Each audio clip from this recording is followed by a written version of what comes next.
Hello হ্যান্ডসামেরা welcome back to my another blog.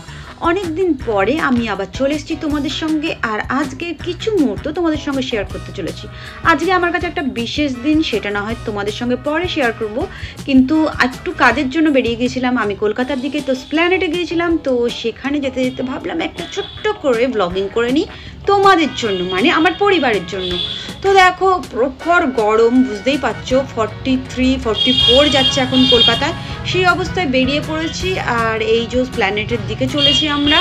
রাস্তাঘাট পুরো খাখা করছে গরমে, আর তাও অনেক দিন পরে সেই হলুদ ট্যাক্সিতে। বুঝতেই পারছো কলকাতার জান এটা। তো চলে এলাম অবশেষে এসপ্ল্যানেটে গিয়েই চলে গেলাম নিউ ক্যাথেতে একটা চিংড়ি মাছের ভালো আইটেম পাওয়া যায়, কারণ আজকের দিনটা এতটাই স্পেশাল যে সেইটাকে আমরা সেলিব্রেট করব বলে ভেবে নিলাম বাড়ির জন্যও নিয়ে যাবো একটুখানি খাবার। তো যতক্ষণ না খাবার আসছিল আমি আর সোনু বসে বসে একটুখানি ভিডিও করে নিলাম। তারপরে যথারীতি খাবারটা আসলে খাবারটা নিয়ে গুটি গুটি পায়ে চলে গেলাম আর্কেটের দিকে। তো একটুখানি গিয়ে আর্কেটও ঘুরলাম, ঘোরার পরে তারপরে চলে আসলাম চিরাচরিত কুলফি খেতে, যেটা ছোটোবেলায় আমার বাবা আমাকে খাওয়াতো। তো আজকে সোনুকেও সেটা আমি বললাম টেস্ট করো, যদিও সোনু অনেকবার খেয়েছে, তবু আমরা দুজনে মিলে একটুখানি খেলাম। খুব নস্টালজিক ব্যাপার। তো দেখো তোমাদের সঙ্গেও শেয়ার করছি কেমন লাগছে বলো। এই গরমে খেতে কিন্তু দুর্দান্তই লাগে।